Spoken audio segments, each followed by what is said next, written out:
मासाहेबांच्या पुतळ्यावर लाल रंग नेमका टाकला कोणी याची तपासणी पोलिसांकडून सुरू आहे। मात्र या परिसरात सीसीटीव्ही नसल्याची माहिती मिळते, त्यामुळे आता रहिवासी इमारतींमधल्या सीसीटीव्हीच्या माध्यमातून इथे संपूर्ण फुटेज पाहिलं जाईल आणि त्यानंतर पोलीस तपासाला दिशा मिळू शकेल। मात्र अशा पद्धतीने हयात नसलेल्या व्यक्तीला राजकारणात ओढणं कितपत योग्य आहे असा सवाल कार्यकर्ते आणि नेत्यांकडूनही सर्वपक्षीय नेत्यांकडून उपस्थित केला जातो। तर काही वेळापूर्वी आपण स्थानिक आमदार महेश सावंत यांची प्रतिक्रिया ऐकली होती।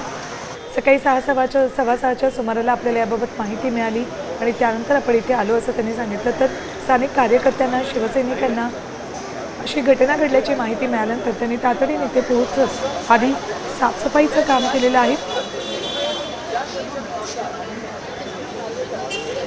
माजी परिवहन मंत्री आणि शिवसेनेचे नेते दिवाकर रावते यांची प्रतिक्रिया बघूया आपण। आम्हाला महासाहेबांचा झालेला हा जो कोणी काही केला असेल अवमान अत्यंत जीवाला लागला आमच्या शिवसैनिक म्हणून, कारण ते आमच्या सर्वांचा महासाहेब होता। आता आम्ही साफसूफ करून काय करू शकतो, पुन्हा एकदा आम्ही महासाहेबांना हात घालून त्यांची माफी मागितली की आज आम्ही असताना सुद्धा त्याचं झालंय। बघू आता काय पोलीस तपासात काय येते त्याच्यावर बघू। यातनं राजकारण निर्माण करण्याचा हा विषय नाही आहे। महासाहेबांचा अवमान झाला आमच्या जीवाला लागला, म्हणजे मी आज फक्त तुमच्या माझ्या डोळ्यात पाणी येणं बाकी एवढंच सांगतो, बाकी म्हणून त्यावर तेच। तर ही घटना आमच्या जिव्हारी लागली याची प्रतिक्रिया दिवाकर रावते यांनी दिली। पोलीस आता नेमका कसा तपास करतायत याकडे लक्ष सध्या तरी आहे।